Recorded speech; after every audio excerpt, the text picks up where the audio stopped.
그러므로 모든 악독과 모든 기만과 외식과 시기와 모든 비방하는 말을 버리고 갓난아기들 같이 순전하고 신령한 젖을 사모하라. 이는 그로 말미암아 너희로 구원에 이르도록 자라게 하려 함이라. 너희가 주의 인자하심을 맛보았으면 그리하라. 사람에게는 버림바가 되었으나 하나님께서는 택하심을 입은 보배로운 산돌이신 예수께 나아가 너희도 산돌같이 신령한 집으로 세워지고 예수 그리스도로 말미암아 하나님이 기쁘게 받으실 신령한 제사를 드릴 거룩한 제사장이 될지니라. 아멘. 김근태 씨가 이제 사망한 후에 그를 고문했던 이근한 씨가 자신의 고문을 미화하는 발언을 함으로 기독교 시민단체가 그에 대한 목사직 안수 철회를 요구했습니다.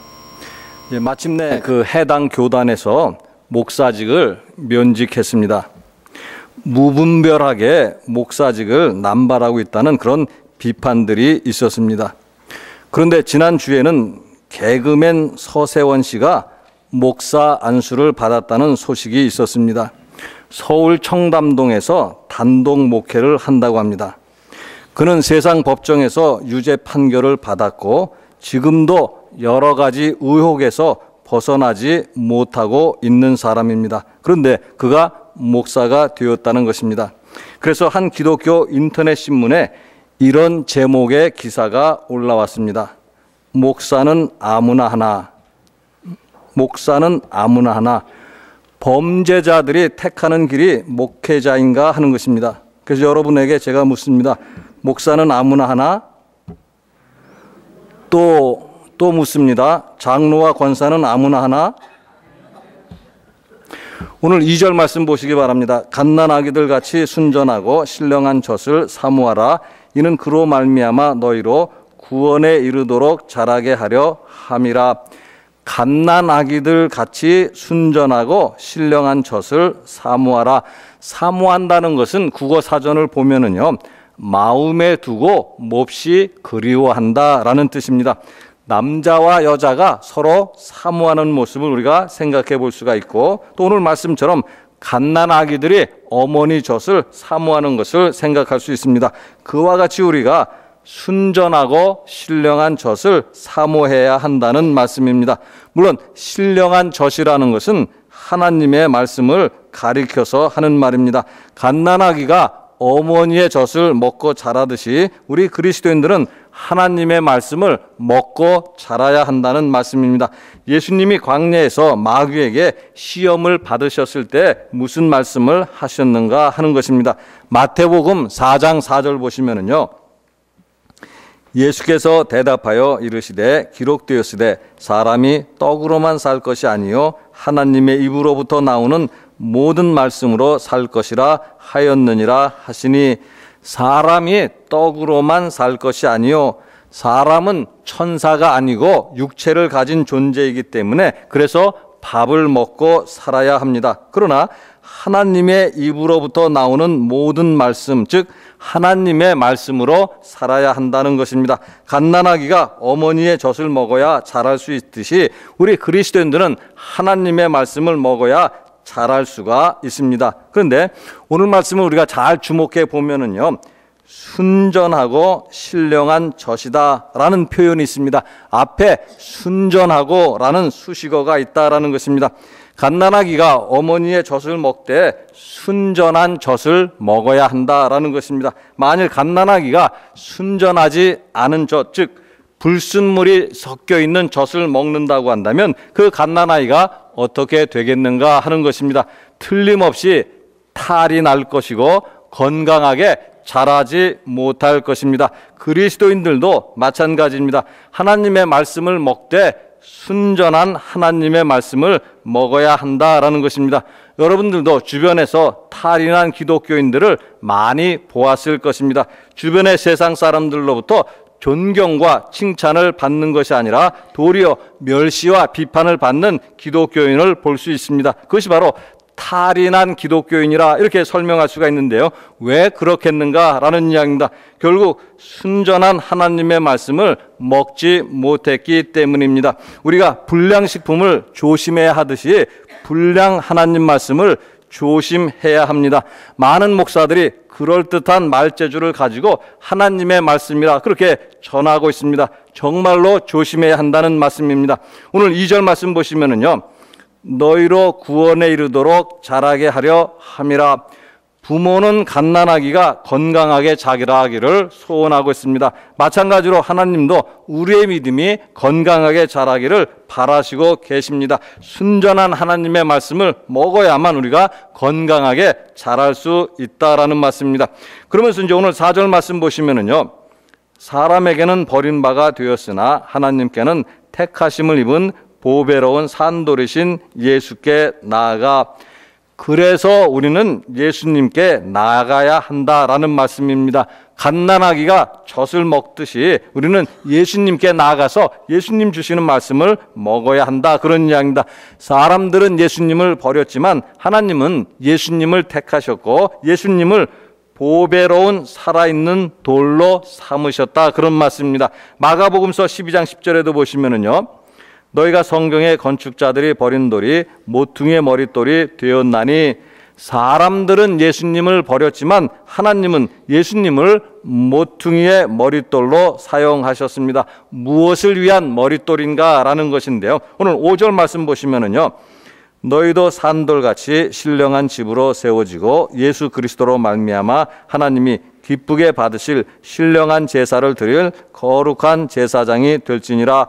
신령한 집으로 세워지고 예수님은 신령한 집의 머릿돌이 되셨습니다. 물론 신령한 집이란 하나님을 모시는 집이고 구약에서는 성전이라 말하고 신약에 오면 그것이 바로 교회를 가리키는 말씀입니다. 에베소서 1장 22절에서 23절 보시면은요, 또 만물을 그의 발 아래 복종하게 하시고 그를 만물 위에 교회의 머리로 삼으셨느니라. 교회는 그의 몸이니 만물 안에서 만물을 충만하게 하시는 이의 충만함이니라.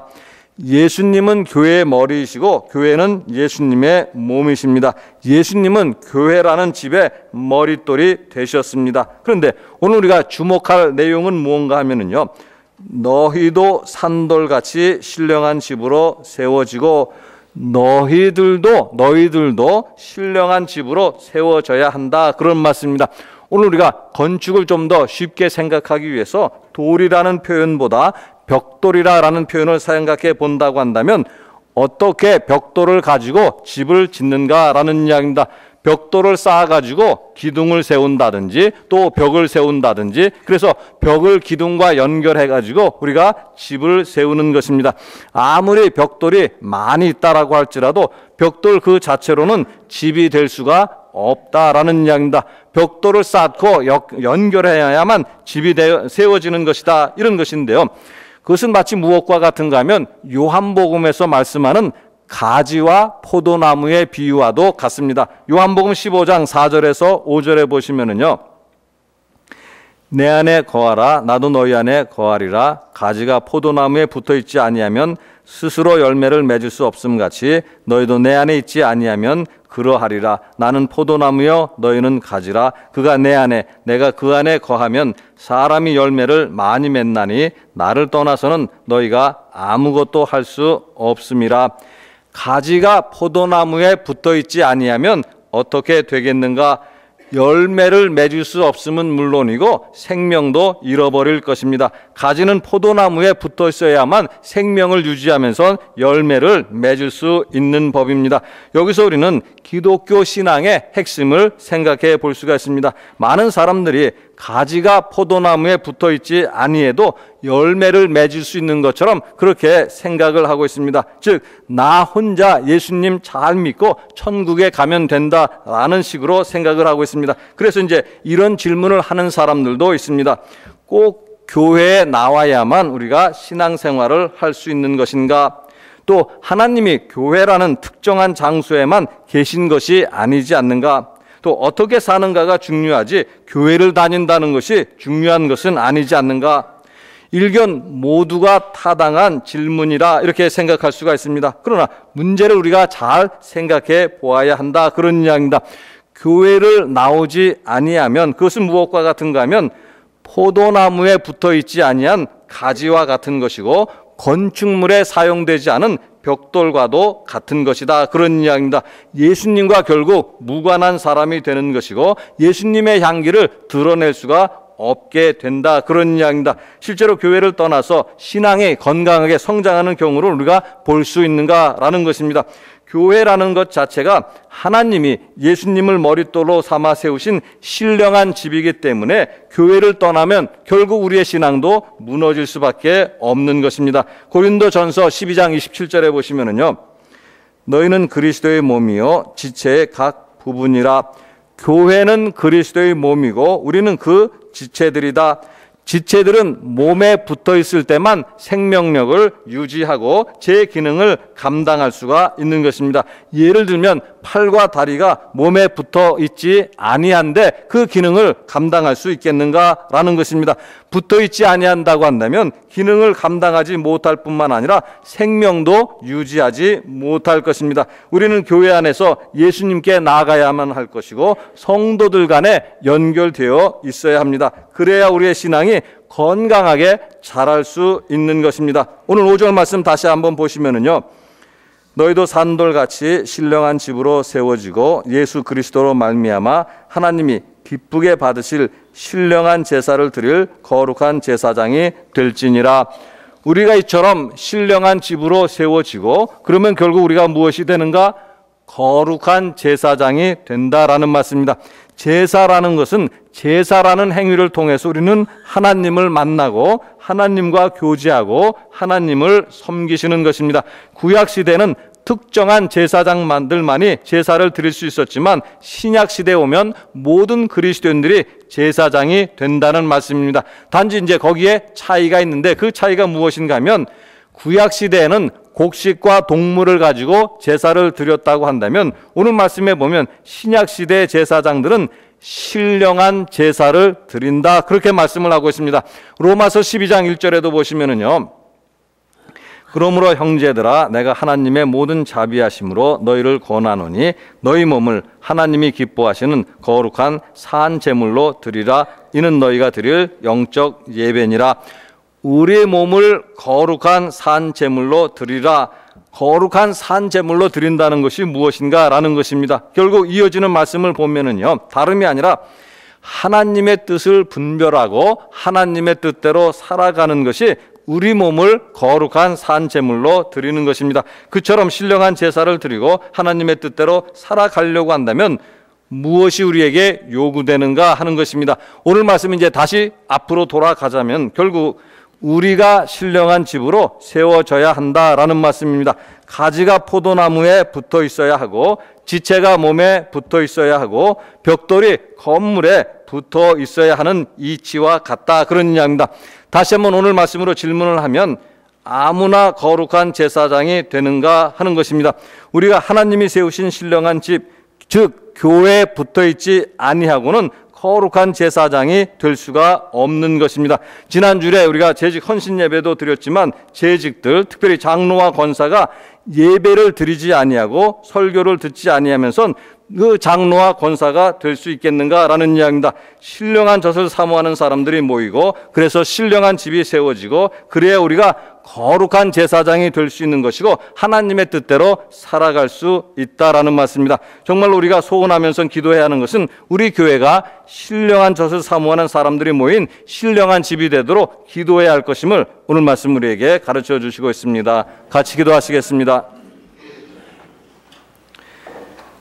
사랑의 하나님 은혜를 감사를 드립니다. 하나님께서 저희들을 사랑하셔서 독생자 예수 그리스도를 보내어 주시고 또 예수 그리스도로 말미암아 이 땅에 교회를 세워 주시고 저희들로 하여금 그 교회 지체가 되게 하여 주신 것을 감사를 드립니다. 하나님 아버지, 우리의 몸이 건강하게 자랄 수 있도록 항상 하나님께서 저희와 함께 하여 주시고 또 하나님의 주시는 귀한 양식들이 저희의 삶에서 하나님 아버지 피가 되고 살이 될 수 있도록 우리 하나님 도와주시옵소서. 그래서 저희가 무엇을 하든지 하나님께 영광 돌리게 하여 주시고 하나님 베풀어 주신 은혜가 저희들 가운데 충만할 수 있도록 도와주시옵소서. 감사드리며 우리 주 예수 그리스도 이름으로 기도드리옵나이다. 아멘.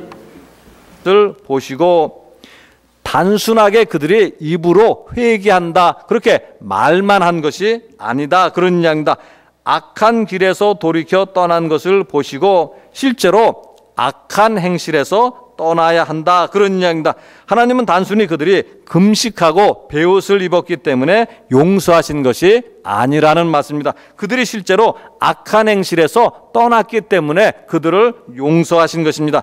역대하 7장 14절 보시면은요, 내 이름으로 일컫는 내 백성이 그들의 악한 길에서 떠나 스스로 낮추고 기도하여 내 얼굴을 찾으면 내가 하늘에서 듣고 그들의 죄를 사하고 그들의 땅을 고칠지라. 하나님께서 솔로몬에게 하신 말씀입니다. 하나님이 어떤 경우에 기도를 들으시고 그 죄를 용서하시는가? 내 백성이 그들의 악한 길에서 떠나, 이렇게 말씀을 하고 있습니다. 우리가 아무리 하나님께 열심히 기도한다라고 하더라도 우리가 죄에서 떠나지 않는 한 하나님께서는 그 기도를 듣지 아니하신다 그런 말씀입니다. 성경의 표현대로 한다면은요, 하나님은 귀가 어두워서 우리의 기도를 듣지 못하는 분이 아닙니다. 하나님은 주무시고 계시기 때문에 우리 기도에 응답하지 아니하시는 분이 아니라 그런 말씀입니다. 더군다나 하나님은 능력이 없어서 우리의 기도에 응답 못하시는 분도 아니다 그런 이야기입니다. 이유가 있다면 우리가 회개하지 않기 때문이다 이런 말씀입니다. 우리가 악한 길에서 떠나지 않기 때문이다 그런 이야기입니다. 따라서 우리가 하나님께서 우리의 기도를 듣고 응답하시기를 바란다라고 한다면 우리는 먼저 회개해야 한다라는 사실을 우리에게 말씀을 해주고 있습니다. 우리는 한국 사회를 위해서도 기도해야 되고 한국 교회를 위해서도 기도해야 되고 또 도봉교회를 위해서도 기도해야 되고 우리 가정과 직장을 위해서도 기도해야 합니다. 그렇게 하기 위해서는 먼저 회개하고 악한 길을 떠나도록 기도해야 된다. 우리 스스로가 회개하고 악한 길을 떠나도록 기도하고 또 나라와 교회 지도자들이 회개하고 악한 길에서 떠나도록 기도해야 할 것이라 그런 이야기입니다. 그렇게 할 때 하나님은 틀림없이 요나를 살리시고 니느웨를 살리신 것처럼 우리 모두를 살리실 것이고 우리를 구덩이에서부터 건져내실 것이라 그런 이야기입니다. 우리가 아무리 깊은 구덩이에 빠져 있을지라도 하나님께서는 그렇게 회개하고 악한 길에서 떠난다면 틀림없이 건지실 것이라 그런 이야기입니다. 그래서 마지막으로 시편 71편 20절의 말씀을 읽어드리겠습니다. 우리에게 여러 가지 심한 고난을 보이신 주께서 우리를 다시 살리시며 땅 깊은 곳에서 다시 이끌어 올리시리다. 같이 기도하시겠습니다. 사랑의 하나님, 하나님 은혜를 늘 감사를 드립니다. 하나님께서 늘 긍휼과 자비하심을 가지시고 저희가 죄를 지을 때마다 용서하시는 것을 늘 감사를 드립니다. 때때로 하나님 아버지 완악하여서 우리의 죄의 허물 깨닫지 못하고 하나님의 뜻에 불순종할 때가 있습니다. 그럴 때마다 하나님 믿음을 더하여 주시고 또 성령님의 지혜를 통해서 저희들 깨닫게 하여 주셔서 항상 회개하고 하나님 앞에 나오는 저희가 다 될 수 있도록 우리 하나님 도와주시옵소서. 그래서 저희들로부터 시작하여서 하나님 온 나라 백성들 하나님 앞에 회개하게 하여 주시고 악한 길에서 떠나게 하여 주시고 그래서 하나님께서 다시 살리시는 그 손길이 이 백성과 이 민족 위에 함께 할 수 있도록 우리 하나님 도와주시옵소서. 감사드리며 우리 주 예수 그리스도 이름으로 기도드리옵나이다. 아멘.